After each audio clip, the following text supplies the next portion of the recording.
Alors, comme vous le savez très bien, le Sénégal tend vers un avenir hyper important, élection présidentielle de 2024. Les Sénégalais doivent choisir leur futur président de la République. Et pour la première fois, disons, au Sénégal, depuis 1960, un président sortant organise des élections sans lui-même. Et là, on vient pratiquement de finir les campagnes de parrainage. Et là, il y a, selon moi, des personnes qui ont sorti victorieuses, c'est-à-dire que gagner le débat public, convaincre les Sénégalais, etc. Et il y a des gens aussi qui ont déçu les Sénégalais. Et là, je ne vais pas parler parce qu'il y a plus de 100 ou 200 candidats pour les élections. C'est n'importe quoi pour moi. Mais bon, je vais prendre quelques candidats que je pense que sur les campagnes de parrainage, ils sont très visibles et ils sont donnés, faire des propositions. Ils ont trouvé un moyen pour se faire parler ou bien pour se faire entendre. Les gens, ils ont parlé de ces personnes-là. On va parler de Amadou Ba, qui est le candidat du président Macky Sall, oui, le candidat de la coalition Benno Bokk Yakaar, parce que le président Macky Sall lui-même l'a dit, si Amadou Ba gagne les élections, ce n'est pas Amadou Ba qui a gagné, c'est lui-même qui a gagné. C'est le président Macky Sall qui a dit ça. Et on va parler de Tchonia, qui est en train de marquer son empreinte aussi dans le scène politique sénégalais. Voilà, parce qu'il a fait beaucoup de sorties, on va parler de lui. On va parler de Ousmane Sonko et son équipe, plus de 5 candidats au niveau de PASTEF. Donc, on va parler aussi de Pape Djibril Fall. On va parler aussi d'une dame qui est Anta Babacar Ngom. Je vais donner mon point de vue pour vous dire qui a déjà gagné les élections, selon moi, par rapport à ce que je viens de voir sur les campagnes de parrainage. Les explications, ça va être juste après le jingle.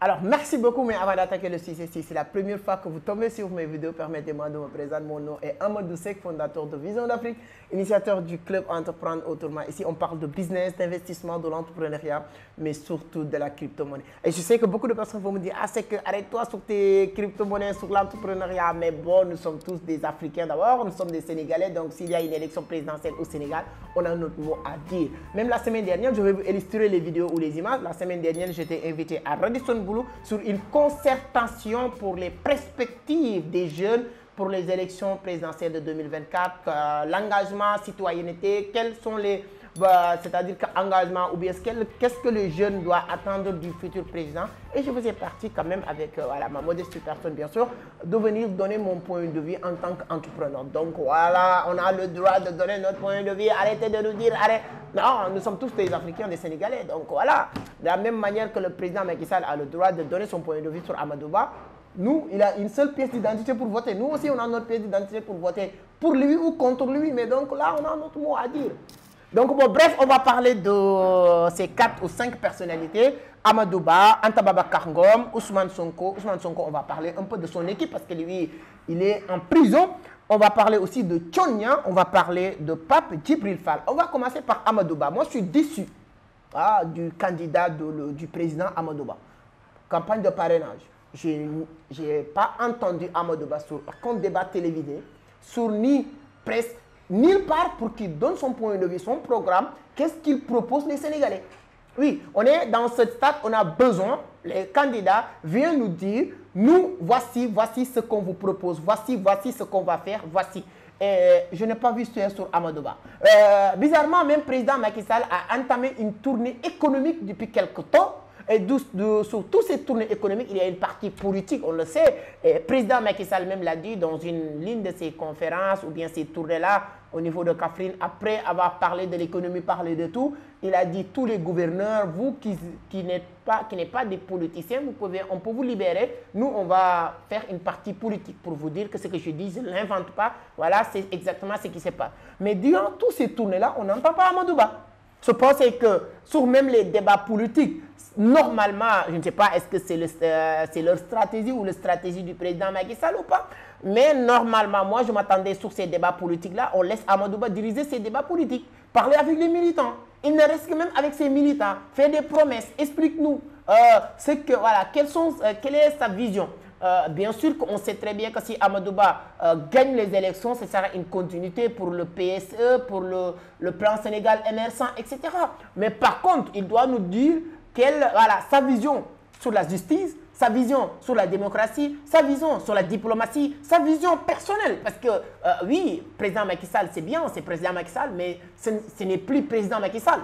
C'est toi. Mais on peut savoir votre leadership toi-même. Hein, la diplomatie, qu'est-ce que tu nous proposes? Quelles sont les failles? Parce que rien n'est parfait. Même si vous êtes comptable, vous êtes voilà, partisan du bilan du président Macky Sall, il n'y a pas de problème. Mais tu peux nous dire, voilà, moi personnellement, je m'attendais à Amadou Ba nous dire, donc sur tel domaine, c'est qu'on doit améliorer. Infrastructure, on a bien fait, mais je pense qu'on doit décentraliser. Oui, parce que l'infrastructure que le président Macky Sall a construite, je ne dirais pas que c'est uniquement à Dakar, parce qu'on se souvient du pont du Gambie-Sénégal, ainsi de suite, ainsi de suite. Mais on voulait entendre Amadou Ba lui-même nous faire des propositions, nous faire des remarques. Sur la justice, est-ce que tout est parfait? Ou bien il y a certains partis qu'il va peut-être améliorer, etc., etc. Mais malheureusement, personnellement, ce que j'attendais sur Amadou Ba, je suis déçu parce que je n'ai rien entendu de lui. Donc vous aussi, vous n'êtes pas obligé d'être d'accord avec moi. Nous sommes en démocratie. Chacun doit donner son point de vue librement. Donc, si toi, tu penses qu'Amadou Ba a fait le contraire de ce que je viens de dire, dites-le moi sur les commentaires. Si tu réussis à me convaincre, je serai d'accord avec toi. Moi, je n'ai pas de problème. Encore une fois, je ne suis ni pour Amadou Ba, mais je ne suis ni contre Amadou Ba aussi. Il faut que ces points soient clairs.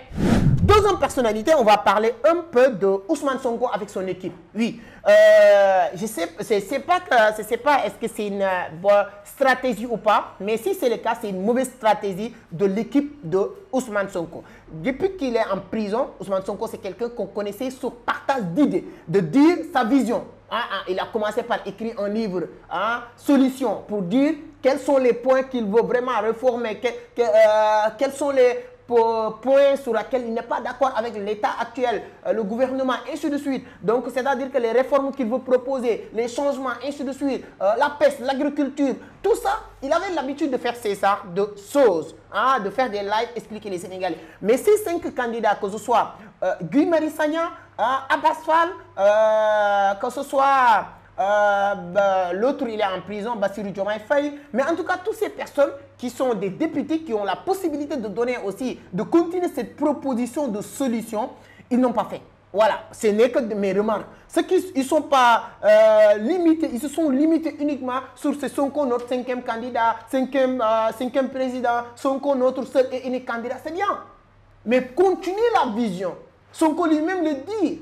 C'est un projet. Lui, c'est juste le capitaine. S'il n'est pas là, ça ne va pas. C'est comme une équipe qui est en train de jouer avec une autre équipe. Le capitaine est blessé ou bien il a. Tout le monde vient pour dire que voilà, on va consoler. Sans le capitaine, on ne joue pas sans le capitaine. Non.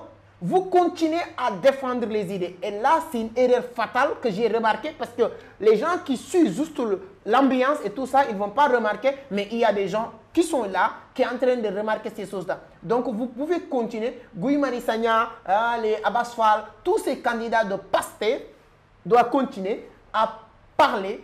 Quelles sont les réformes, quelles sont les solutions qu'ils comptaient apporter ici au Sénégal si on leur confiait le Sénégal, le destin des millions de personnes. Donc ça, je pense que moi aussi, je peux dire la même chose que j'ai dit, que je suis déçu sur Amadou Ba. Je peux dire que je n'ai pas... Ils sont actifs dans la scène politique. Ils ont réussi cette partie par rapport à Amadou Ba. Ils sont toujours actifs dans la scène politique. Et récemment, le Cour suprême a décidé de faire le contraire par rapport à ce qu'il attendait, c'est-à-dire que ordonner le directeur des élections de donner à Ousmane Sonko ses parrainages, fils de parrainage. Ils sont dit de parrainer Bassirou Diomaye Faye pour encore être actif. C'est bien cette partie. Mais par contre, ce que nous avons l'habitude d'entendre de Ousmane Sonko, on n'a pas entendu ça sur les disciples ou bien les candidats de Pastef, et c'est une erreur monumentale. Je pense que pour les campagnes présidentielles, ils vont se rattraper pour ne pas commettre cette même erreur-là. Vous pouvez dire Ousmane Sonko notre candidat. Oui, vous pouvez nous dire Ousmane Sonko va faire ça, va faire ça, va faire ça. Ça, c'est un point hyper important pour le camp de Pastef. Vous n'êtes pas obligé d'être d'accord avec moi aussi, encore une fois. Si c'est le cas, vous pouvez donner votre point de vue sur les commentaires. Mais je pense que s'ils veulent vraiment continuer dans le même lancé, continuer comme si Ousmane Sonko est là, ils devaient continuer les mêmes discours de Ousmane Sonko, de propositions, de solutions. Là, on va parler de Tchonia. Je pense que j'ai fait une vidéo sur Amadouba, une vidéo sur Tchonia, parce que je n'avais pas le temps de faire des vidéos sur tous les autres candidats. Là, on va parler de Tchonia. Et je pense que s'il y a une seule personne qui commence à gagner, si on s'est limité uniquement sur ce qui s'est passé sur cette période de campagne de parrainage, je peux dire quelque part, c'est Tchonia. C'est lui qui a entamé une campagne vraiment hyper de communication très importante. La seule peut-être chose que je peux critiquer, on ne voit que lui. Je reviendrai sur ce point-là, mais au moins il a réussi quelque chose. Il a réussi à proposer. Moi, je l'ai écouté depuis la 2STV. Il a commencé sa campagne de communication 2STV, Sen TV, Walf TV, si je ne me trompe pas, Sans Limite, Senweb, etc. Et si tu prends tous ces interviews, ce n'est que des propositions de solutions. Et ça, c'est hyper important. C'est hyper important. Et je vais vous dire, Tchonia a un avantage que les autres partis n'ont pas. Je vais vous dire pourquoi. Qu'est-ce qu'il a dit? J'ai remarqué, je ne vais pas dire toutes les propositions que Tchonia a à faire, mais sur la justice, il a dit lui-même, s'il devient président de la République, on va arrêter de nominer les juges, les magistrats, mais on va voter, on va faire des élections et les juges vont essayer de aller chercher les voix des Sénégalais et à partir de là, ils seront indépendants et autonomes. Donc, il a aussi dit qu'il va digitaliser notre système judiciaire qui est très important parce qu'il y a des détentions préventives très longues. Parce que si vous avez un frère qui n'a pas fait grand chose et on le met en prison, mandat de dépôt pendant 3 mois, 6 mois, 1 an, sans parler de ces affaires-là, donc c'est un peu énervant et c'est désolant. Et lui, il dit qu'il va proposer la digitalisation de notre système judiciaire et c'est hyper important. Et comme on le connaît, on le sait très bien, c'est quelqu'un qui parle qui parle tout le temps de l'agriculture. Il a beaucoup proposé de l'agriculture et je pense que c'est quelqu'un qui fait allusion que s'il est président de la République, les marabouts seront inclus dans notre système de développement, surtout dans le domaine de l'agriculture. Il a parlé pourquoi, lui, il a regretté pourquoi les Sénégalais n'ont pas utilisé Serigne Saliou Mbacké, Serigne Mansour Sy, parce que ce sont des grands agriculteurs. Malheureusement, bon, l'État n'a jamais utilisé ces personnages-là. Et lui, il a beaucoup parlé de ça. Et son expérience, ce qu'on appelle preuve sociale de ce qu'il est en train de faire, peut nous laisser lui faire confiance quand il parle dans le domaine de l'agriculture. Et il a fait beaucoup de propositions sur aussi comment construire des nouveaux Sénégalais, comme on a bien entendu, on avait l'habitude d'entendre nouveaux types de Sénégalais. Lui, il dit créer des nouveaux types sénégalais. Il nous dit que cette partie aussi, il parle beaucoup de cette partie. Consommons ce que nous produisons, produisons ce que nous consommons. Donc, cette partie aussi est hyper importante sur ces dits. Et aussi, il a beaucoup parlé de réciprocité, c'est-à-dire que tous les pays qui demandent de visa pour nous, qui nous demandent des visas, lui aussi, après arriver au pouvoir, tous ces pays-là vont commencer à payer de visas. Est-ce que ce n'est que des promesses ou pas? On verra. Mais au moins, c'est quelqu'un qui a passé tout son temps à faire des propositions qui est hyper important. Donc, je pense que, c'est pourquoi je dis que c'est quelqu'un qui est en train de gagner quelque part. Et l'avantage de Tchonia, avec mes analystes, l'avantage de Tchonia, c'est quoi? Vous avez la partie ou bien la mouvance présidentielle, les gens de Macky Sall, APR, Benno Bokk Yakaar, ils sont prêts à donner n'importe qui le pouvoir, sauf l'opposition, sauf les gens de Pastef. Ils sont prêts à donner même quelqu'un qui ne connaît rien, quelqu'un qui vient de nulle part, le pouvoir, que de le donner à l'opposition radicale ou la position qui ont une relation avec Pastef. Voilà. Là, ce n'est pas en train d'inventer. Ils ont créé une animosité entre ces deux-là. Si le camp présidentiel décide de donner le pouvoir à l'opposition radicale, là, c'est parce qu'ils n'ont pas le choix. C'est parce que les Sénégalais, ils sont votés massivement. Parce que les Sénégalais suivent, mais ils ne préfèrent pas.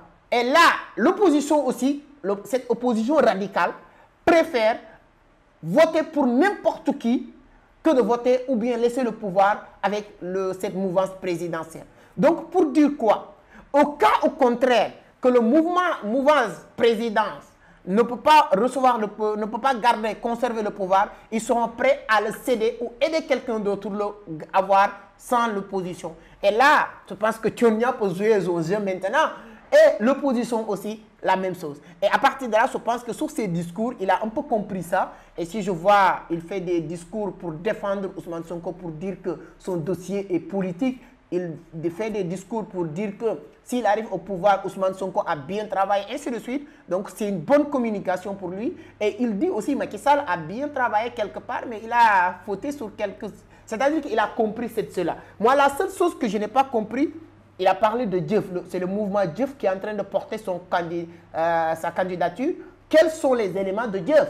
Quelles sont les personnes qui vont venir sur la scène politique ou bien les médias pour dire que nous sommes l'équipe de la com, nous sommes l'équipe de secrétariat, ainsi de suite, ainsi de suite. Nous, on l'attend sur cette partie et je pense que sur les prochaines étapes, voilà, qui est la campagne présidentielle, espérons que sa candidature sera retenue au niveau du Conseil constitutionnel. Il reviendra sur ces parties-là pour encore continuer à exceller. On souhaite toutes ces personnes, en tout cas, bonne santé. On va parler de Anta Babacar Ngom, que je considère comme la, ou bien comédienne, bon, entre guillemets, de cette première phase de campagne de parrainage. Donc, je pense qu'elle est mal entourée, mal conseillée en communication. Donc, elle voulait utiliser l'émotion parce que si vous utilisez comment convaincre, selon Aristote, il y a ce qu'on appelle ethos, pathos, logos. Logos, c'est de convaincre à travers les arguments, le sujet, ainsi de suite, ainsi de suite. Pathos, c'est de convaincre à travers les émotions, hein, les histoires que vous allez raconter, votre enfance difficile, comment votre mère et votre père a fait ceci ou cela. Ce sont ce genre de choses, une partie de convaincre. Il y a maintenant ce qu'on appelle ethos, c'est votre personnel branding, votre style vestimentaire, votre physique, votre corps. Tout ça, c'est des manières de convaincre. Et elle se pense qu'elle est mal conseillée d'utiliser le pathos. Et Aristote a dit, pour utiliser le pathos, il faut le cumuler avec le ethos et le logos. Et si vous voulez utiliser uniquement le pathos, ça ne va pas marcher. Et elle, je pense qu'elle a tombé sur cette pièce en voulant jouer sur les émotions, en disant que ouais, moi, jusqu'à 12 ans, on n'avait pas d'électricité. On s'en fout. Il y a des gens jusqu'à aujourd'hui qui ne sont pas d'électricité. Ouais, moi, je vivais là où il y avait des serpents, et ainsi de suite. On s'en fout. Il y a des gens qui vivent toujours avec des serpents. Donc, pour gagner la sympathie des Sénégalais, l'émotion, c'est bien, mais ce n'est pas comme ça qu'on le joue. Tu devais utiliser les dos, argumenter votre candidature, argumenter pourquoi vous voulez devenir président de la République, argumenter aussi avec votre style vestimentaire, accepter votre richesse. Ça, c'est l'un des éléments les plus importants. Même elle devait normalement accepter, jouer même sur cette rôle. Nous, on veut devenir président, pas pour l'argent. Si c'était l'argent, je reste la directrice générale de Sedima, c'est beaucoup plus... Voilà. Mais en tout cas, je pense que ce qu'elle a fait, les gens, ils sont... je ne dirais pas que ce n'est pas moi qui ai dit que c'est la comédienne de cette campagne, mais c'est les Sénégalais, parce que si vous partez sur TikTok, sur YouTube, sur Facebook, tous les challenges ou bien toutes les vidéos de cette dame que les gens coupent et le mettent sur les réseaux sociaux pour se moquer de elle ou bien de rire, voilà, de se faire rire, en tout cas, se distraire. Donc, c'est pourquoi je dis que voilà, il s'est débrouillé pour que les gens parlent de lui, mais pas en bien. On va terminer par un jeune qui avait un bon départ, mais malheureusement, je ne l'ai pas bien vu et je m'attendais beaucoup à lui sur cette campagne de parrainage qui est Pape Djibril Fall avec son mouvement Les Serviteurs. Il est aussi député. Moi, je m'attendais beaucoup à lui, je m'attendais de l'entendre dans les débats, hein, parce que lui, lorsque les gens avaient un peu de sympathie pour lui, c'était à cause de deux raisons, ou bien grâce à deux raisons, je ne sais pas. Premièrement, c'est parce qu'il était pertinent dans une émission qui est Giancarlo. Il était très pertinent, il parlait, il défendait ses idées, etc. Et moi, je m'attendais à lui de venir défendre encore ses idées, être pertinent, éloquent, comme je l'ai dit tout à l'heure. Au lieu d'utiliser le pathos ou ethos, il utilise le logos sur les débats publics, sur les émissions et tout ça.